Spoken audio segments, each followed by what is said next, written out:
o'clock, and we are back with another episode of our Forefront of Future Frontiers, the FFF Medical Webinar Series. This is a weekly medical webinar series, which is theme-based. And currently, we are in Series 14, that is Priority Areas in Public Health. And today we are having episode number 84. And this episode will deal with public health delivery models in India. So with this, I would request our Dean, Professor P.F. Kotur, to welcome the speaker and the audience and maybe give a brief glimpse about our FFF program. Over to you, sir. Yeah, thank you, Professor Mahalakshmi. I'm very happy to welcome today's speaker, Dr. Sudhashini, on this FFF platform. I was telling that, which has earned quite a lot of credibility across the country, and people are looking forward to participate in that. And for the past couple of weeks, we have been addressing the system of this public health issues and public health issues. Those are here, much needed. Now, this public health issue got enough emphasis when the outbreak of the pandemic, when the health delivery system of the country automatically got evaluated, and they made us to realize where we stand. When we started craving for the simple oxygen availability across the country, we realized that how ill we were prepared. We realized how ineffective our system was. Anyway, that was a kind of a provoke, or that was a kind of a stimulus all of us got, and awakened. It's never too late for anything and everything. And this public health system of India after the independence, if you see, priorly it was the priority for the British citizens. The colonial regime was mainly focused on of course they are not neglecting the public health, but it was focused more on the taking care of the health of these British citizens. That is how it started if you browse the history. And after 1947, after the independence, from till now, almost nearing 80 years, lot of money, crores of rupees have been pumped in improving this delivery system, health delivery system in India, with questionable outcomes. As regards the infant mortality, as regards the maternal mortality, in spite of billions of rupees of money that is pumped in, that we still stand highest amongst these. We contribute a major chunk of the maternal health deaths across the globe, major lion's share of the infant deaths across the globe, children who die before the age of 5 years. So these kind of things are still. Then it is quite high time to realize that there is something wrong. See, there was a time when we used to think we are all developing country, all kinds of a thing. We are developed in many places, we are leaders. Then why not here in the health system? Many of the countries who are poorer than us have got a good health delivery system. Even for example, Bangladesh is poorer than us. Their health indicators are better than India. So it makes us to think as what is wrong, where the things are not working. It's you have to introspect. And we working in medical colleges, the Department of Community Health, or even the public health departments, not many public health institutes also have come up in India now. They all should think across and join hand, what you call with the public-private partnership, these kind of things, and overall goal is the single goal. Government has bloated out so many things. National Health Mission is there, Ayushman Bharat is there, the mental health policy, so many things are coming out, and they are giving a lot of emphasis, a lot of money, but the outcome has to be proportional to the efforts, proportional to the input in the form of monetary fund that has been put into that. And people dying of course, communicable diseases, cholera and all were very high when we got independence. But now these non-communicable diseases like blood pressure, the diabetes, hypertension, diabetes, they are the major killers. So the time has come to realize all that and take the measures. And the The Public Health Foundation of India has been established, a public-private partnership model. See, all medical colleges, and we have a concept of primary care level, secondary care level, and tertiary care level hospital systems in India. So many things are streamlined, but the things are, in spite of all these things, something is, link is missing, something is, commitment is missing. So now various models that have been tried, and I'm sure Dr. Sudhashini, who is focused and who has done some foundation work in this field, will be able to share her primary or first-hand experience with all of us, with all the participants. And on behalf of our management, on behalf of myself, on behalf of staff members and students of AVMC, I extend a welcome to our today's resource person, Dr. Sudhashini, and also some distinguished participants from far off places are also here with us, and the AVMC has pride in welcoming all these people. Thank you once again. Over to you, Dr. Mahalakshmi. Who will be introducing the Sudhashini? Myself, sir. Oh yeah, good, very good. Go ahead. Thank you, sir. Yeah, it gives me a great pleasure to introduce Dr. Sudhashni Subramanyam, whom I got to know through a mutual acquaintance, Dr. Vijay, who was also a speaker in this platform. She is currently an associate professor in the Institute of Community Medicine, Madras Medical College. She is a WHO research fellow on strengthening gender equity and intersectionality in health policy and systems research. My God, it's a big mouthful. Okay. And she is also volunteering her time as a physician in an NGO that is catering to Dalit women at Chengalpat, that is Rausek. And Rausek. And she is also a WHO external monitor for Pulse Polio program. She monitors and evaluates HIV sentinel surveillance. She has organized camps during the Chennai flood. And she is also part of the Switched OPV as part of National Certification Committee on Polio Eradication. She is more importantly pertaining to today's topic, like talking about different public health delivery models in India. She has been part of the Tamilnadu Health Services Reforms Project, which was, I think, WHO sponsored project, and she's a think tank member for that. And based on that, a lot of changes have been brought out in the way the PHCs and the community health centers are performing in Tamil Nadu currently under the government. So this is a short intro about Sudhashni, and we are really waiting to listen to you, Ma, and what you have to share with us and on this very interesting topic. Over to you, Sudhashni. You can share your slides now. Thank you very much, ma'am. Thank you, Dean sir, and thank you, ma'am, for that introduction about the topic and introducing me. So having that introduction makes my job much easier to get into the topic per se. Okay. I have made the other device as presenter. Yes, ma'am. Okay, ma'am. Yeah, you are visible. Yes. Please go ahead. Yes, ma'am. Thank you. So today's topic is public health care delivery models in India. So this is going to be the outline of my presentation. I will be talking on what is public health and what are the goals that we have towards public health, and what is health system, and what are the building blocks of health system, what makes a health system as such, and what are the different types of health system model that are currently practiced across states in India. And I would be quoting certain examples from certain states like Tamil Nadu, Kerala, and Delhi. And why I have chosen these states, I would be presenting later. And what are the challenges that we have in front of us to deal so that we are delivering a good health system for the population. So what is public health? So public health is very much different from just medicine. So public health, it is a combination of both art and science, wherein we are trying to prevent disease, prolong life, and promote health through organized efforts of people. So it is not just one person who's going to come and say that I'm going to give you long life. It is through the combined and organized efforts of multiple people.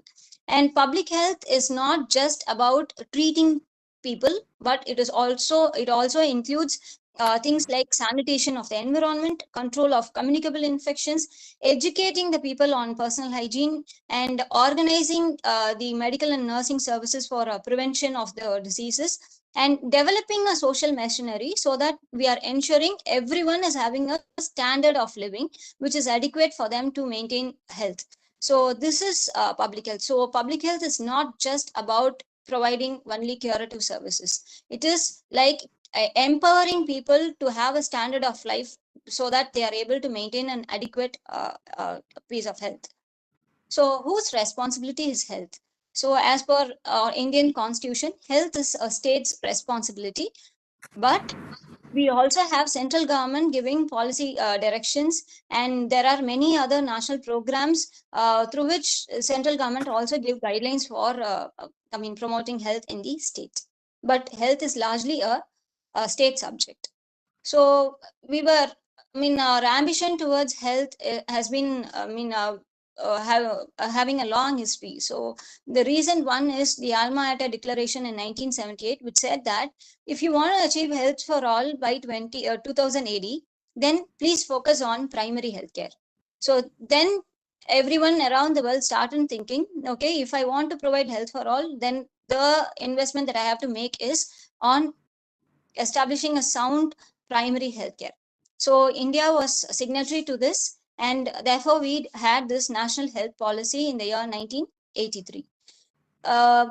Years went, we didn't achieve health for all in 2080, and therefore we internationally people started talking about Millennium Development Goals, which had 8 goals with 21 targets, which again we wanted to achieve health for all by 2015. Again we missed the target, and therefore we had sustainable development goals. India was also signatory to this, and following sustainable development goals, India had its own policy, national health policy in 2017. So earlier in MDG, it was only, there were 3 specific goals which were related to health. One is improving maternal health. The other one is combating HIV, AIDS, malaria, and other diseases, and reducing child mortality. So it was like entire health sector was put into these 3 headings. But in sustainable development goals, we understood that health is much more than these 3 indicators, and therefore we had a lot more to target for. So we had almost like 9 targets, and apart from that, we have 4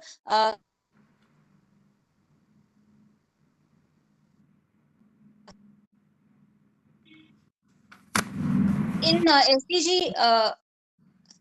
SDG 3, we have the 4 unfinished agenda of MDG. That is, we haven't attained what we wanted to achieve in terms of reducing maternal mortality, or ending preventable newborn and child deaths, or ending the epidemics of AIDS, TB, malaria, and neglected tropical disease, and ensuring universal access to sexual and reproductive healthcare services. These were some of the goals which we were planning even in MDG, but we didn't achieve, and therefore these goals continue to remain in the SDG goals. And apart from that, we also had 3 mortality from NCDs and promoting mental health, and prevention and treatment of substance abuse, having global deaths and halving the deaths due to road traffic accidents, and reducing deaths and illness from hazardous chemicals. So we have moved from MCH and communicable disease to target on non-communicable disease, road traffic accidents, and focusing on mental health as well. So to achieve these, SDG also gave us some implementation targets, like if you want to achieve, reduce the deaths due to non-communicable disease, then you have to target on tobacco cessation. And you also need to, if you want to really reduce the epidemics of AIDS, TB, malaria, and neglected tropical disease, then we have to invest on R&D regarding medicines and vaccines, and increasing the health financing and health workforce in developing countries. And we have to strengthen the capacity for early warning and risk reduction. All these, on top of it, we have something called as achieving universal health coverage, which includes financial risk protection and access to quality healthcare essential services, medicines, and vaccines for all. So this is an overarching target under SDG. So UHC is something which we are now aiming at. So what is UHC? UHC is universal health coverage, wherein we are trying to achieve health for all. At the same time, we do not want them to suffer financial hardship. And when we say universal health coverage, it is on three different aspects. One is, earlier we were covering only limited services. Now we want to expand the services. So this is one angle of it. The other angle of it is, only certain group of people were covered by the previous health system, and now we want to extend this coverage to those who are not covered until now. And the third thing is, we do not want people to become we do not want people to be pushed to poverty because of any health expenditure, and therefore we want to reduce the cost sharing and fees. So these are the three ambitions, or the three ambitions of universal health coverage. So when we say universal health coverage, it means we have to ensure that all people receive health services they need, which includes public health services designed to promote better health, such as anti-tobacco information campaigns and taxes. We should also ensure that all people have access to vaccination so that we are preventing diseases. And we should also ensure access to treatment, rehabilitation, and palliative care. And this is not just numbers, but also we should ensure that they are in sufficient quality so that they are effective. But at the same time, we should ensure that the use of these services do not expose the user to financial hardship. So this is what the entire health system of India is aiming at. We are aiming at providing services to a whole lot of people, and we want to expand our services. But at the same time, we do not want anybody to be pushed into poverty because of the health expenditure. And there is also something we need to know about what is not UHC. UHC does not translate into providing free services. No, it is not everything providing all health services to be provided at free cost. No, that is not the ambition of UHC. UHC aims not to push people into poverty because of health expenditure. And it is not just about financing, but it also includes providing comprehensive services. And it is not about ensuring only a minimum package of services, but as we achieve a target, then we have to expand our services. And it is not only about individual treatment services, but also includes population-based services. And on top of it, UHC means we are stepping towards equity, and we are setting the development priorities, and we are ensuring that we are including everyone here. So there was also a paper from WHO which says that if you want to achieve UHC and if you want to achieve sustainable development goals, then focus on investing in health system. If we are going to focus on investing in health system, that way we are able to achieve universal health coverage. Achieving universal health coverage doesn't only translate into achieving SDG goal 3, but also has a effect on achieving the other SDG goals like ending poverty and providing quality education, providing equality in gender equality, and having an inclusive society. And it also enables to provide inclusive economic growth and decent jobs. So investment in health system is going to have a lot of benefit, not only in terms of health, but also in other sector as well. So what do we mean by health system? Health system refers to all the institutions, people, and resources involved in delivering healthcare to individuals. It includes everything. So the main purpose of health system is to promote, restore, and maintain health. But very recently, the purpose of health system is also extending to include the prevention of household poverty due to illness. So, we call the health system as an open system because it is definitely influenced by external factors. The external social factors also have an influence on the health system. So, to think about Indian health system, actually, Gore was the first person, even in the pre-independence era, he gave some recommendations on how the Indian health system should be. So some of his recommendations are, he wanted to integrate preventive and curative services at all administrative levels. It cannot be like only primary health center would be providing preventive services. Also, the tertiary care center should be spending time and energy on preventive services. And then he also suggested development of primary health centers in 2 stages. So he called it as a short-term plan, and the other one is a long-term plan. In short-term plan, he wanted to have 1 PHC for every 40,000 population, and he wanted to have a secondary health center to serve as a supervisory and referral institution. And for a long-term plan, he called it as a 3 million plan. He said, for at least 10,000 population to 20,000 population, there should be 1 PHC, and that PHC should have 75 beds.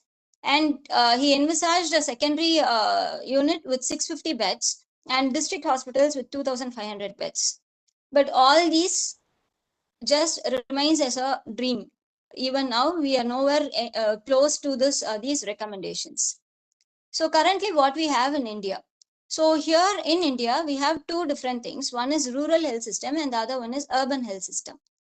In rural health system, so whatever I would be talking is pertaining only to the public health system or the government sector provision of healthcare. So in the rural healthcare system, we have something called a subcenter, which is the lowermost or the first point of contact for an individual with the health system. So this is going to be manned by only 1 health worker female and 1 health worker male. So there is no doctor here. This would be manned by health worker. So then we have primary health center.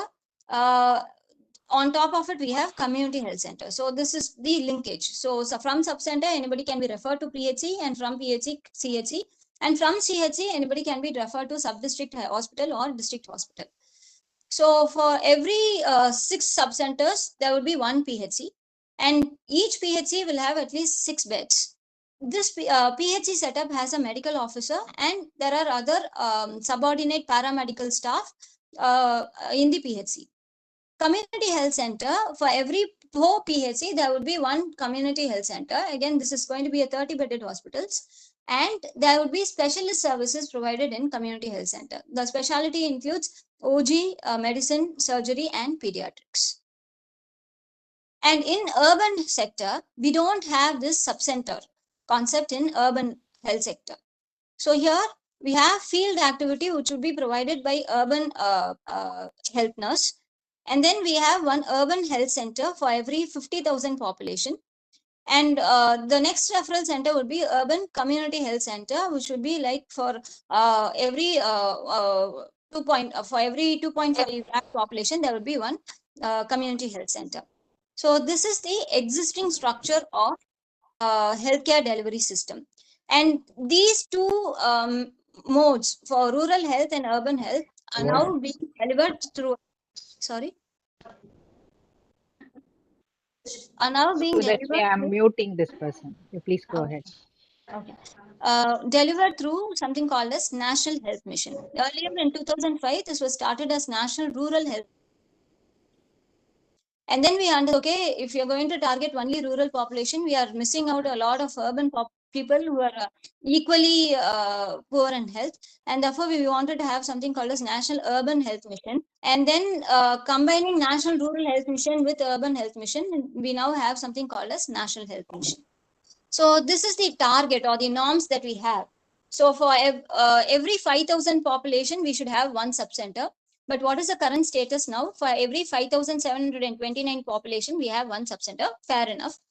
And for PHC, for every 30,000 population, we wanted to have 1 PHC. Again, and the current status as per the rural health statistics is 35,000. For every 35,000 population, we have 1 PHC. And for community health center,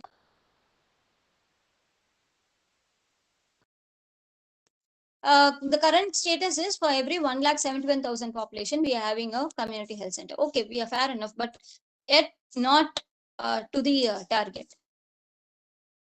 And now what government wants to do is, all the system, the rural health system or the urban health system, by focusing more on providing RCH care. targeting on immunization services and reducing the infant mortality and maternal mortality, etc. So, but now the problem is much more.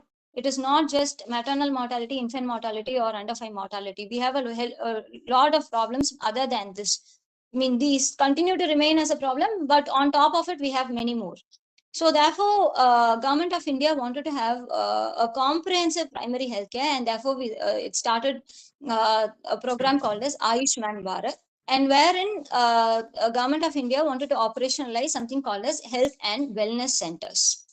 So a health and wellness center to deliver comprehensive primary healthcare. So what is the rationale for coming to, have such program is, as I said earlier, the primary care has been concentrating more on RM and CHA services, that is reproductive, maternal, newborn, child health, and adolescent services. And we have not addressed NCD or other chronic diseases, and therefore to meet these needs and also to have a proper referral system, and also to provide a continuum of care. It is not just comprehensive primary health care. If people become ill, and if they require services from secondary care hospital or a tertiary care hospital, that should not lead them to poverty. And therefore we have this Pradhan Mantri Jan Arogya Yojana, which is otherwise the insurance system. So providing comprehensive primary health care and providing cashless services through secondary and tertiary care institutions for eligible population compasses the Ayushman Bharat. And here in comprehensive primary healthcare services, we are expanding the services to include rehabilitative and palliative care services. So it is not just preventive and promotive services, which is usually delivered through primary healthcare, but also to provide rehabilitative and palliative care services. So which centers can be acting as health and wellness center? Both the sub-center and primary health center can act as health and wellness center. So if a sub-center is upgraded as a health and wellness center, the health and wellness center would be manned by mid-level healthcare provider who has done a 6-month certificate program in community health or community health officer certificate course. And then this center will have 2 female multipurpose worker and 1 male health multipurpose worker. And in PHC, the PHC will have at least 1 MBBS doctor, staff nurse, pharmacist, lab technician, and lady health visitor, and other multi-purpose workers, plus ASHAs who would be working in the field. So 1 ASHA for every 1,000 population. So the services, so we are trying to convert all these institutions into health and wellness center. All the sub-centers would be converted to health and wellness center, except for those which are closer to PHCs or the GH or medical college. And all rural PHCs, except those which have been upgraded as 24/7 PHC, would be converted as health and wellness center. Similarly, all urban PHCs, which are except for those which are providing 24/7 services, would be converted to health and wellness center. And so this is what we are trying to achieve in Ayushman Bharat. So we want to provide a continuum of care. In sub-center, the mid-level healthcare provider would provide first-level care, would do screening, and we are also providing some lab services at the sub-center. And we are also going to dispense certain drugs. At least 14 drugs have been identified, which can be dispensed with the prescription from a medical officer at a PHC. The drugs can be dispensed by the mid-level healthcare provider, record keeping, and we are also trying to use telehealth, e-Sanjeevani program through sub-centers. And if the mid-level healthcare provider is not able to manage, or if the person requires referral, the person is referred to the primary health center. So in primary health center, we have the doctor who's going to do a complete examination and give a prescription. And based on the condition, referral services also provided. So in referral services, we are either referring this patient to a community health center or a secondary district headquarters hospital or a medical college hospital. So there is back referral system is also which is envisaged in this program. So under Health and Wellness Center, basically 12 key services are the ones which are targeted to be provided through Health and Wellness Center. These 6 have been we have been providing through PHCs even earlier. One is caring for the pregnant mothers and childbirth, neonatal and infant healthcare services, childhood and adolescent healthcare services, family planning services, and these we have been providing through RMNCH plus A. And we also try to manage communicable diseases, common communicable disease, and treating acute simple illness and minor ailments.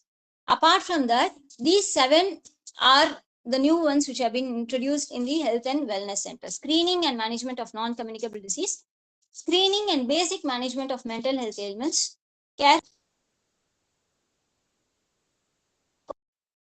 geriatric and palliative healthcare services, and trauma care. So these are the various packages that needs to be delivered through Health and Wellness Centers. So now,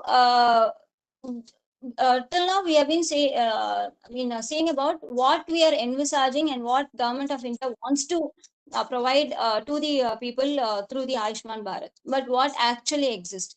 So if you look at the nation as a whole, it is not, the number of PHCs per 10,000, 30,000 population that we were saying, the average is not uniform across the country. And if you can see here, the number of sub-centers. So in Kerala, it is catering to less than 3,000 population. One sub-center is catering to less than 3,000 population. And the other southern states like Tamilnadu, Karnataka, Andhra, Telangana, all these are having, are at least meeting the target.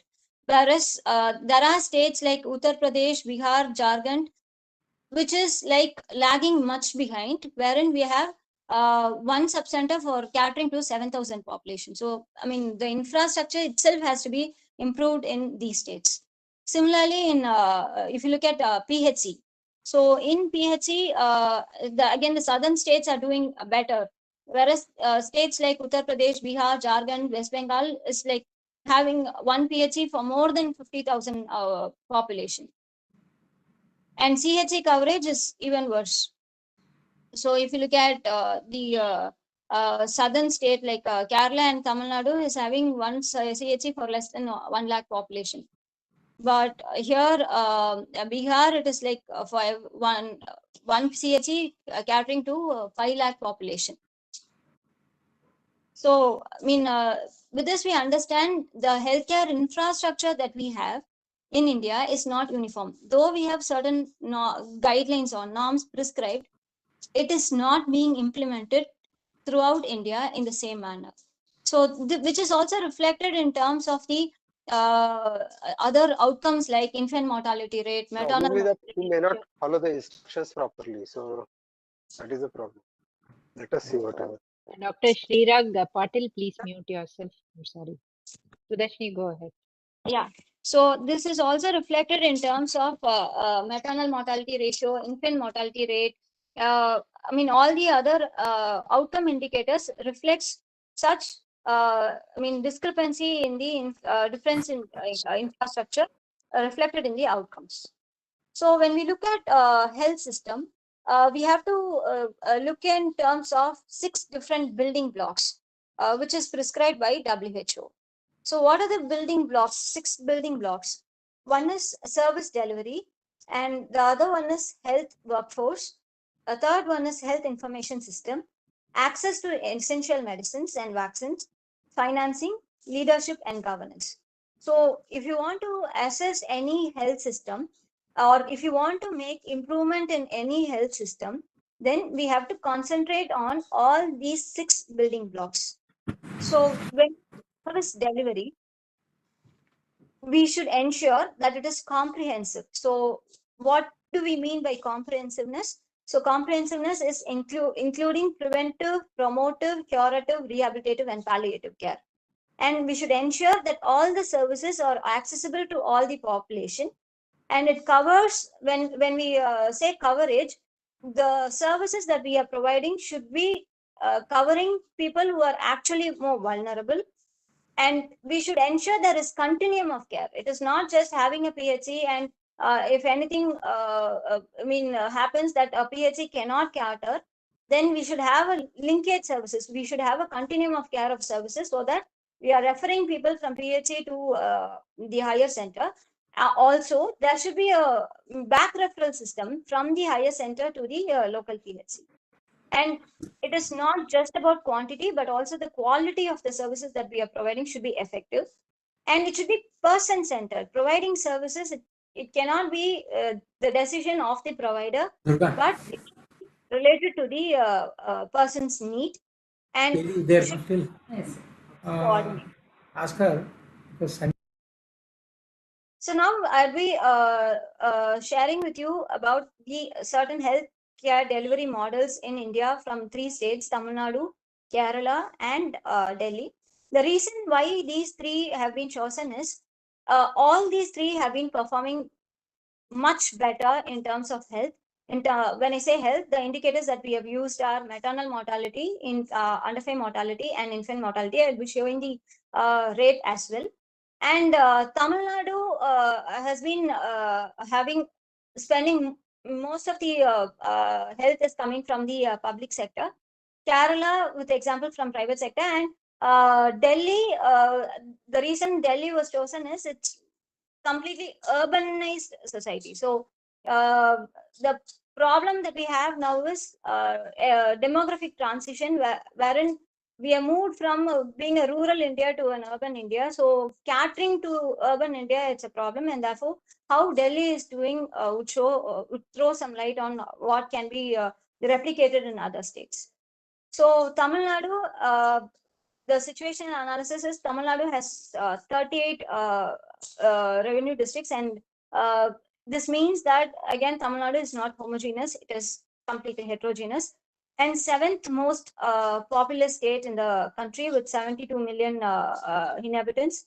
And the state has been performing well in terms of development, as indicated by the Human Development Index, with a score of 0.736. Has a good literacy rate with 80% people literate, and the total fertility rate is 1.54. So it means like this was the earlier targets of any health system, like controlling the population and having a TFR less than 2 was the most sought over target in terms of health. So we have achieved that. And this is the 3rd largest urbanized state with 48.4% of the people in Tamil Nadu living in urban area. So how are we performing in terms of health? Tamil Nadu has been performing pretty well. So in Niti Aayog index, Tamil Nadu has been scored 3rd rank. And in healthy states indicator, Tamil Nadu has been ranked as the 2nd best performer. And in terms of maternal mortality ratio, we have 60 maternal deaths for every 1 lakh live births, as per the sample registration system 2016-18, which is like we have achieved the SDG target. So SDG target is 70. Only 5 states in India have achieved this SDG target, and Tamil Nadu is one such state. And when compared to the national average of the maternal mortality ratio is 113. So we are like performing much better. Infant mortality rate, again, we have 15 infant deaths for every 1,000 live births, which is again less when compared to the national average. And the under 5 mortality rate is 17 per 1,000. The national average is 35. And the SDG target is 25 per 1,000. So we have achieved the SDG target as well. So HIV prevalence,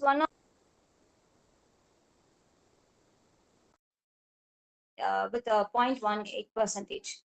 So what is the kind of health infrastructure that we have? So if you look at the health sub-centers, PHCs and CHCs, the numbers are much adequate, which is meeting the norms of 1 sub-center for every 5,000 population, 1 PHC for every 30,000 population, and 1 CHC for every 1,20,000 population.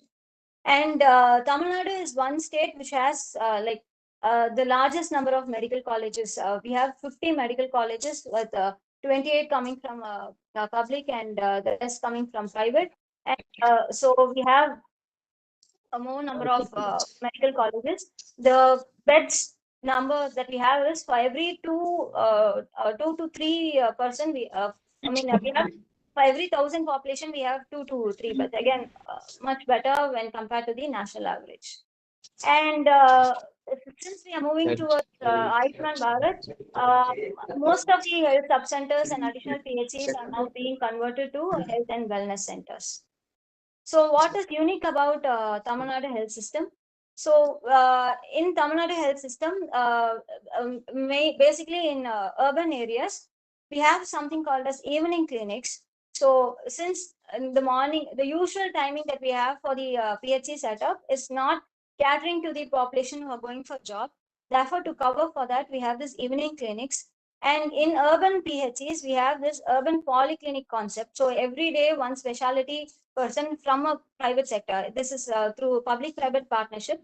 We are having a specialist coming to urban PHC. Every day, one specialist. One day, orthopedician would be there. One day, surgeon would be there. So using the public-private partnership, this is being delivered in urban PHC. So Tamil Nadu has now understood that if we want to achieve more in terms of health, we have to target on non-communicable disease, and especially targeting on trauma and accidents is one thing that is very important. And therefore, we have this program called as Trauma, Accident and Emergency Initiative.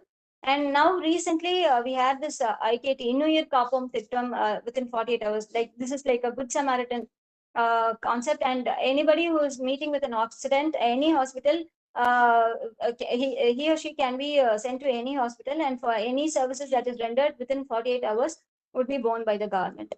And we have this urban spoke model that we covering this. So the recent program of Makkalai Thedi Marthuvam, which is one of the flagship program of the recent government. So this is basically for taking the health to the doorstep of the people. So what we are doing is, earlier in NCD, we had been doing opportunistic screening. So by means of opportunity screening, it means that anybody who's entering into a PHC or a subcenter or any hospital would be screened for non-communicable disease, basically diabetes, hypertension, CA cervix and CA breast and oral cancer. Now we are moving from opportunity screening to population-based screening.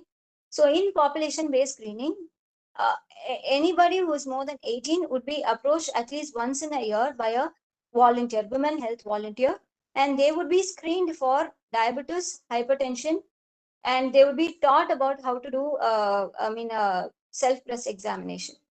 So doing population-based screening, anybody who becomes who's testing positive by the screening, they will be referred to the PHC, and in the PHC the diagnosis will be confirmed, and after confirmation of diagnosis, they will be again referred back to the community, and all the medicines, at least for 2 months duration, would be delivered at doorstep to the people under this Makkalai Thedi Marthuvam. So this is to target on increasing the complaints to treatment.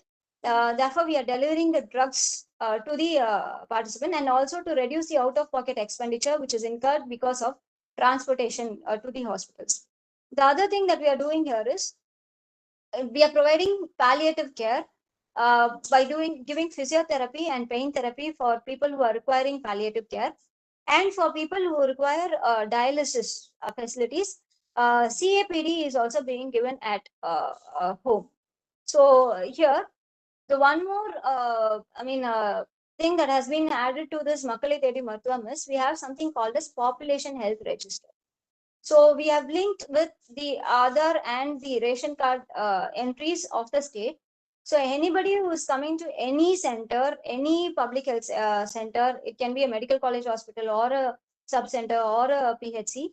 If we know their identity number, we can load all the details regarding this patient, and this would pop into the center to which he belongs, to the PHC to which the particular person belongs. So that even with this helps in doing a back referral for the person. And under UHC, we are having this lab services has been included. So even at health subcenter, we have introduced a lab facility. We are going to do 5 lab tests.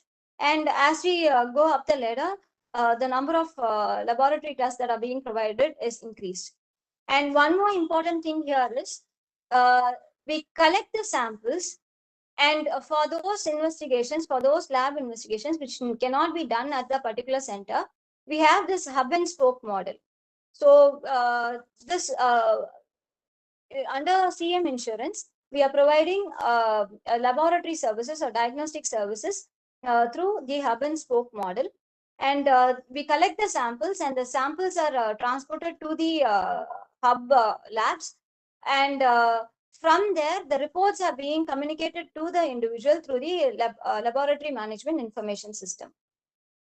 And regarding Tamilnadu Accident and Emergency Care Initiative, again, one of the flagship program which was introduced in the year 2017. It covers 6 main pillars. One is we have this golden hour concept. So for stroke and MI, within the golden hour, we have to provide treatment so that we are reducing the disability because of stroke and reducing the number of deaths because of MI. And for trauma, burns, poison, and PREM is pediatric emergency, to cover pediatric emergencies.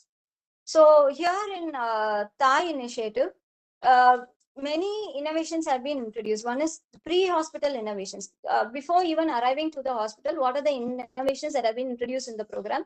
So here we have tried to map the accident-prone zones. The hotspots of accidents have been identified.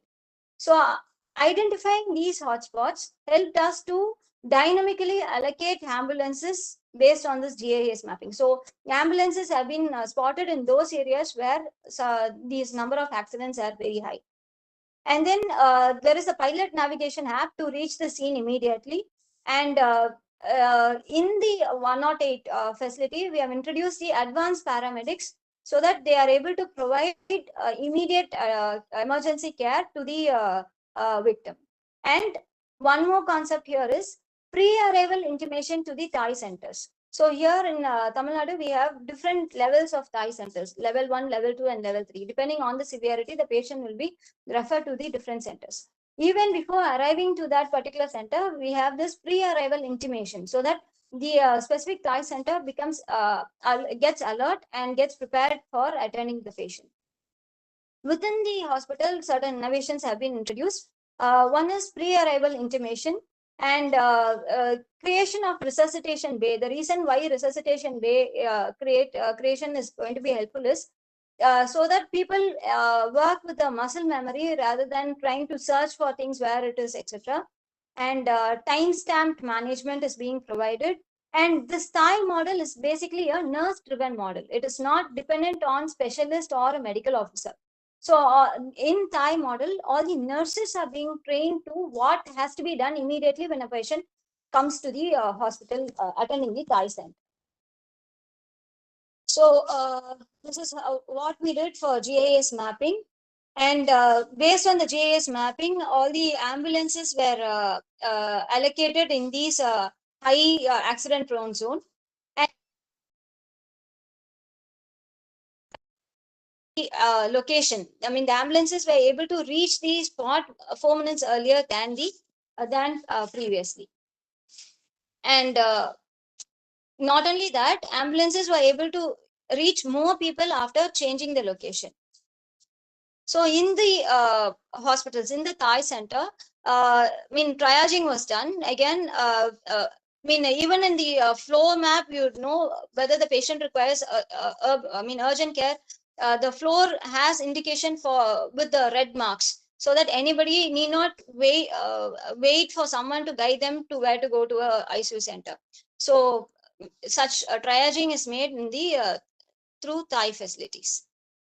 So coming to the second building block of health system, health workforce. Tamil Nadu has the second largest in terms of having allopathic doctors. 12% of total India's allopathic doctors is in Tamil Nadu. Similarly, again, second largest in terms of nurse proportion. 11.7% of total India's nurses are in Tamil Nadu. So if you include Ayush as well, the WHO goal is to have one doctor for every 1,000 population. We are like having one per every 848.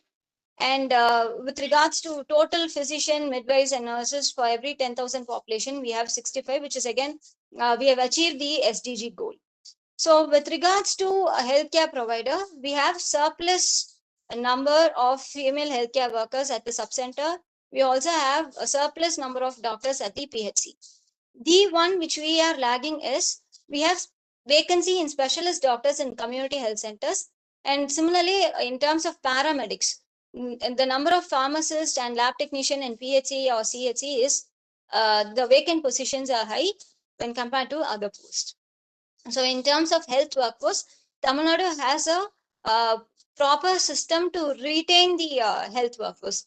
When it comes to doctors, especially after entering into government service, after 2 years of service, quota is being given, and entering into a PG degree, they have to enter into a bond, up to superannuation. So this helps to retain the health workforce within the system. And at the same time, having more number of specialists within the system is obtained by such mechanism. So with regards to the third building block regarding information and IT, Tamil Nadu has been a pioneer in terms of introducing IT system. So one of the earliest measure that Tamil Nadu was doing was PICMI, Pregnancy and Infant Cohort Monitoring and Evaluation. It started much earlier, and now we have the version 2.0 of this PICMI. So now under this Pregnancy and Infant Cohort Monitoring and Evaluation, it is made mandatory that every pregnant woman has to get registered with the PICMI system, irrespective of where the person is getting the services. It can be private or public, but having this PICMI registration number is very important. This helps us to track all pregnancies which is happening in the state. And this PICMI is now not only for Tamil Nadu population, but also extended to all migrant population. And this PICMI has been now linked with civil registration system. So if we want to get your birth registered, then we have to provide the PICMI number.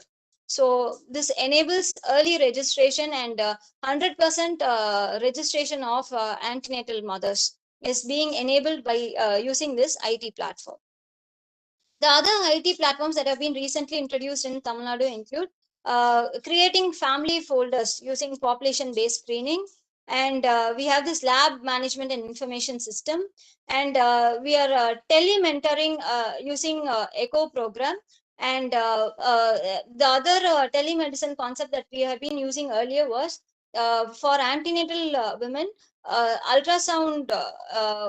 A PHC medical officer were trained to do ultrasound. So if the PHC medical officer were having any doubt regarding the findings, they can through telemedicine, they can consult with the radiologist in the city. So, and one more thing that we have introduced here is we are providing laptops or tablets to all healthcare worker, female healthcare workers, so that all the entries, IT platforms can be used.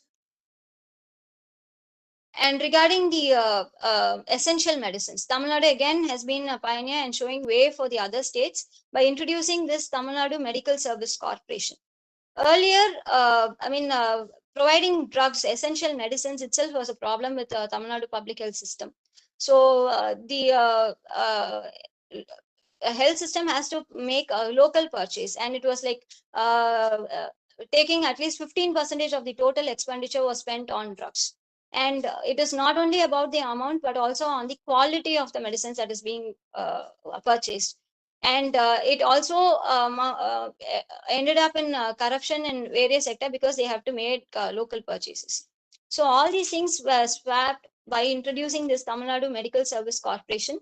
Under Tamil Nadu Medical Service Corporation, all the essential drugs and equipments needed for the government sector, it includes right from the health subcenter to the medical college hospital, highest referral center, all the equipments and medicines will be purchased through Tamil Nadu Medical Service Corporation. So by doing a bulk purchase, it reduces the unit cost of all the equipments and the medicines that is being purchased. It also enables quality assurance, because through TNMSC, quality testing is done before being purchased into the system. So it ensures quality, and it also reduces the cost, and it also ensures continuous supply of drugs and equipments. So this model has been replicated across the country, and there are other states like Rajasthan which are performing even much better than what Tamil Nadu Medical Service Corporation is doing now. So in terms of financing, Tamil Nadu is not actually doing much better when it comes to spending on health. So only 5.8% of the total state budget is spent on health. The target is at least 8% we have to spend on health, but we haven't achieved this target, which is reflected in terms of out-of-pocket expenditure. Like in rural area, for every hospitalization, it is like a 12,000 rupees on an average is being spent. In an urban area, for every hospitalization, 19,000 and odd is being spent. Sudhashni, Yes, ma'am. sorry to interrupt. Actually, we are nearing almost time. So if you can wind up in another few minutes, we have a lot of interesting questions. Yes, ma'am. Yes, ma'am. So in primary care, we do not have any user fee. And for providing cashless services in tertiary and secondary care, we have this Chief Minister's Comprehensive Health Insurance Scheme, and which is driven through insurance model. And one more unique feature about Tamil Nadu is no other state has a distinctive public health cadre in the district level. We have a distinctive public health cadre, which helps them to have more administrative capacities to run the show. And Tamil Nadu was the first state to enact a Public Health Act in 1839. So this is the governance structure of Tamil Nadu model. So the recent initiative under Tamil Nadu is Tamil Nadu Health System Reforms Project. So here in Tamil Nadu Health System Reforms Project, so far we have achieved what we have to achieve in terms of quantity. Now we have to improve the quality, and therefore all district headquarters hospital, medical colleges hospital are now moving towards accreditation. And equity is one thing which we are, which as a state has made an effort to address equity. Equity in terms of gender, equity in terms of urban rural locality, equity in terms of caste, everything is being addressed, meaning ensuring that addressing the gap and trying to reducing the gap is equity now. So I just rush through what Kerala is doing unique. So in Kerala, we have this mission called as Ardram mission. So here, the unique feature is the Kerala government is now re-engineering the primary health centers to family health centers. They are moving from the concept of PHC to family health center. So here in family health center, they are trying to provide universality of care, and they are maintaining an e-health record system. So if anybody wants an appointment, they can book prior and come, so that their waiting time is reduced and they can be assured of the services. And they are providing services through token system. And I mean, it is like trying to keep in par with what a private health facility would look like. So after this mission, the number of OPD in Kerala has tremendously increased. And again, NCD is also being addressed in Kerala through various clinics like Swas clinics, etc. So in under insurance, they have this Karunya Arogya Suraksha Padati scheme. So this is again a trust model, unlike Tamil Nadu model. Delhi, I would just talk about the Mohalla clinics. So Delhi, as I said earlier, is more of urban population. I mean, whereas Tamil Nadu and Kerala had to address more of a rural population. Here in Delhi, we had this concept of Mohalla clinics, wherein we have one clinic for every 10,000 population. And on top of it, this is a 4-tier system. The earlier system that we were seeing is 3-tier system. In Delhi, they have got this 4-tier system. From Mohalla clinic, they are being referred to polyclinics, wherein we have specialists as OPD consultation. And if anything more is needed, they are referred to a secondary hospital, which is otherwise called as multi-speciality hospital. On top of it, we have this super speciality hospital. So what are the challenges ahead? there is high out-of-pocket expenditure. Only 37% of the total Indian population is protected through some kind of insurance scheme. And there is no accountability when it comes to public health system. I mean, there is lack of accountability, which then further questions the quality of services that is being provided through this. And we have this insufficient infrastructure, which I was mentioning in terms of number of PHC, number of CHC, and number of subcenters per norms. And there is a changing need. I mean, earlier we had a lot of communicable disease, but now we have to address a lot of non-communicable disease. On top of it, we have these emerging and re-emerging infections, which the needs of the system is going to be very different. So to conclude, to bring more community a reality, a huge commitment from across the sector is required, and we need to address the changing needs, and we have to incorporate the recent innovations and in the IT, so that we are keeping in par with the system. Yeah, thank you. Thank you, Sudhashni. That was actually very nice lecture and almost at breakneck speed. Few things, we'll start the discussions, can we? Yes, ma'am. Yeah, before we, the thing, one question we have, like most of the times now, our knowledge about public health delivery models across the world comes from the Sicko movie, what we watch as part of our course. So in India, we find that most of the statistics say that about 70% of healthcare is provided by the private sector, and only about 30% is being subsidized by the government sector.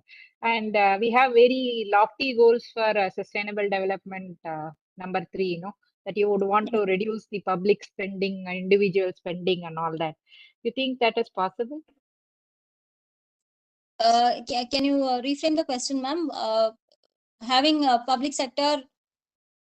No, because 70% of the healthcare burden is borne by the private sector. No, it is paid Yes, service in India, and we are targeting all the reforms at the public health, which is only about 30% of what the population seeks for. No, so how do we bridge this? Ma'am, unless we misery? as a government, we are committing to spend more on health, that becomes, I mean, that becomes a dream only, ma'am. So if we say that we have to spend so much of GDP on health, we are nowhere close to it. And if you look at the state expenditure on health, only 2 states like Delhi have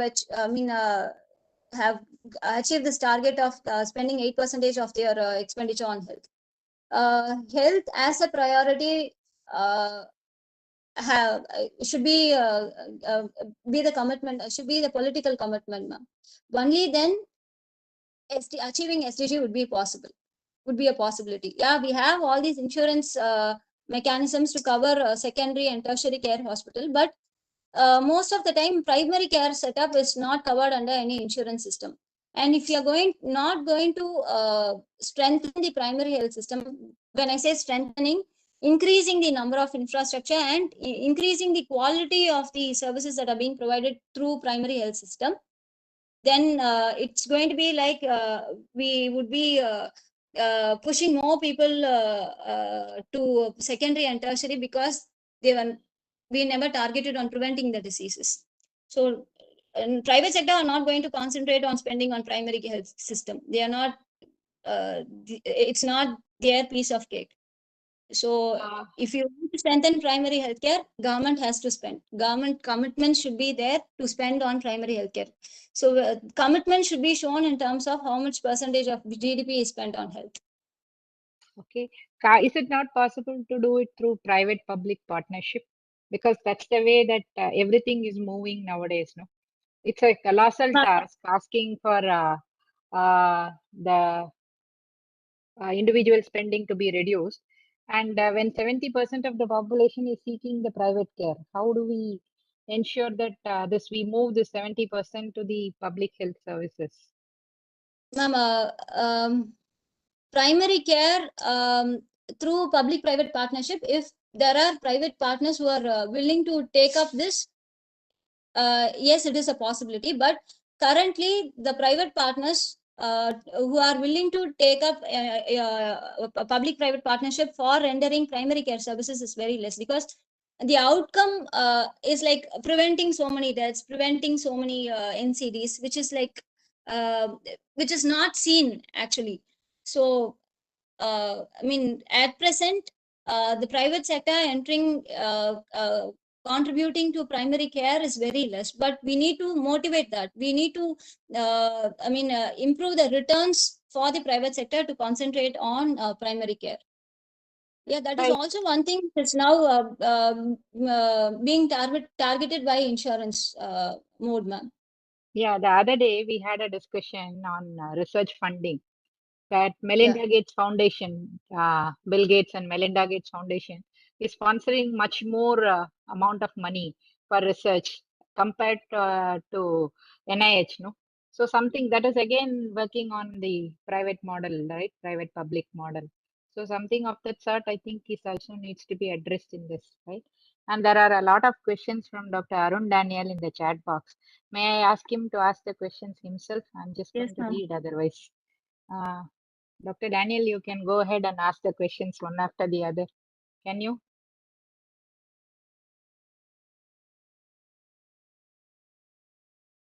Okay. I don't know if he's there. So the first question is in Ayushman Is there Bharat. any Yeah, Is there a lot any of SWOT questions. analysis which shows the efficacy of the role of the healthcare provider who is placed instead of a doctor? If it is a Ayush practitioner, can they prescribe allopathy?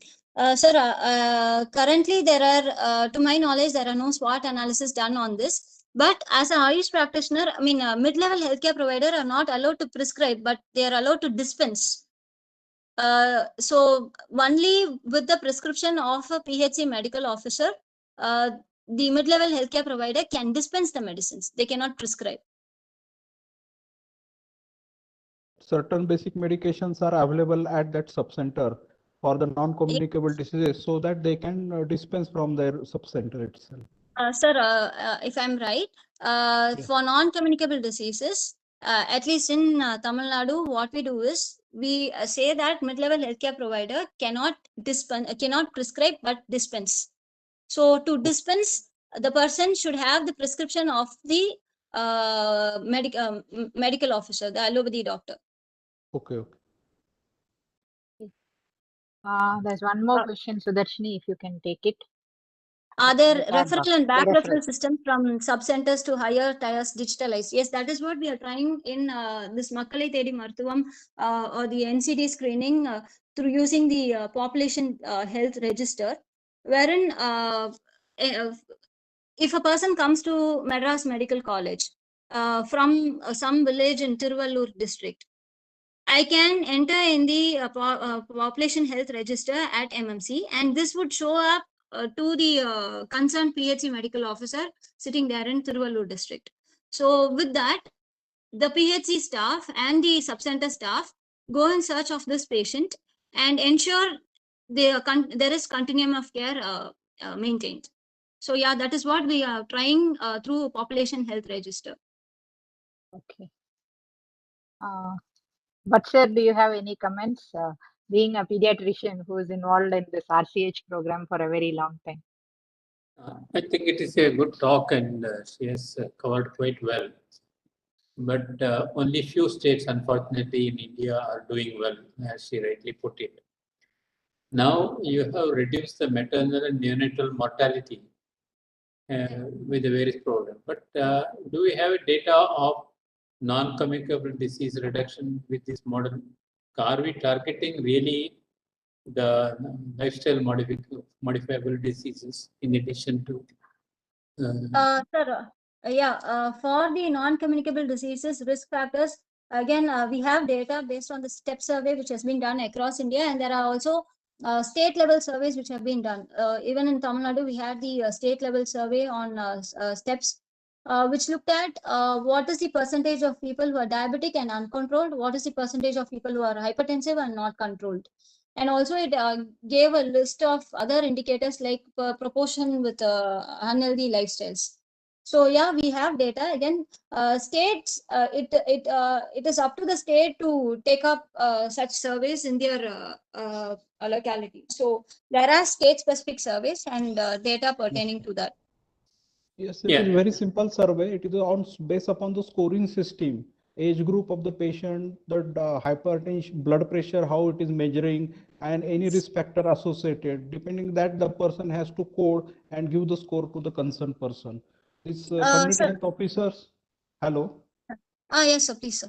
Yes, community health officers, they are actively involved in doing this survey also, sir, in Maharashtra, in various sub-centers. They are doing the non-communicable disease survey, and from that, the actual burden of the disease is calculated. Yeah, burden is fine. So this system is there for last 2-3 years. So whether Yes, there yes. is any impact of that, any studies? Sir, sir, we have this only the burden, and for the impact, I mean, to have a reduction, what measures the health system has made is one question that we have to ask. So basically, while all of us know that risk factor reduction is going to help in glycemic control or BP control, the system is largely focused on medicalizing. Hello. In hand is, yeah, am I audible, sir? Yeah.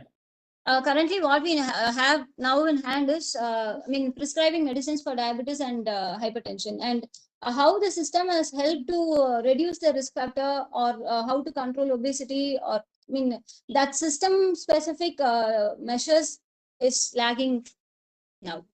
See, like diet modification, exercise, Yeah. these things should be taught before they really develop diabetes and hypertension. Mostly what we are now acting is once they are diagnosed. And the current PDS is also like more prone to making a person diabetic or hypertensive. It is all more of carbs. And if you're going to give 1 kg rice for 1 rupee, it is like pushing towards diabetes.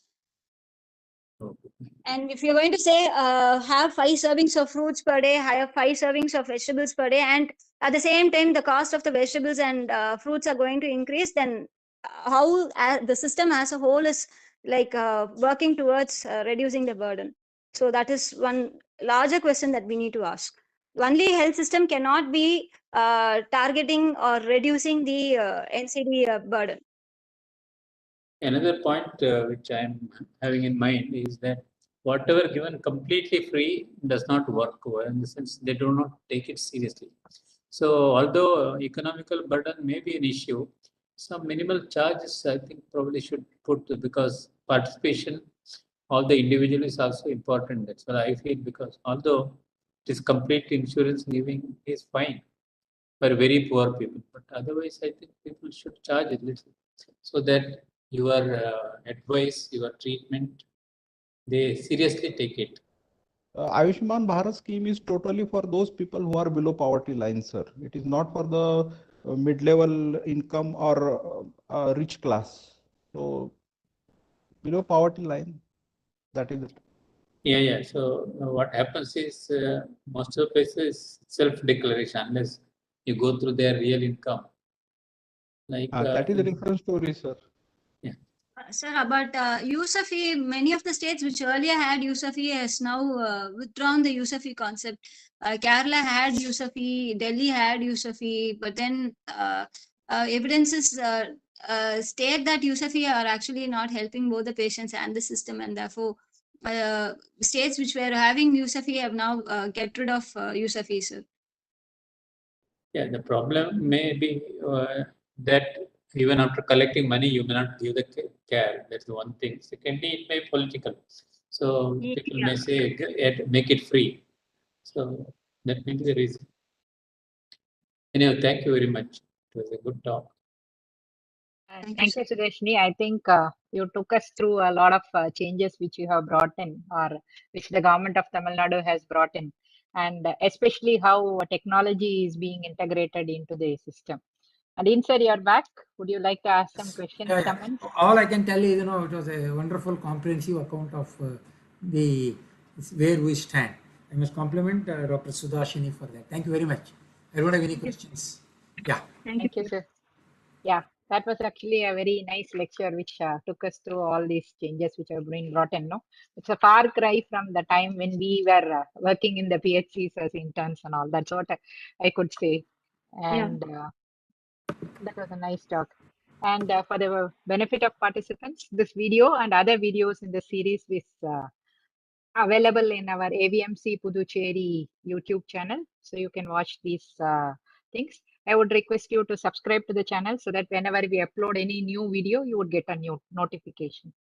And the next talk in this series, again, we are going to actually explore other priority areas in public health. And as we know that 24th of March is the National Tuberculosis Day.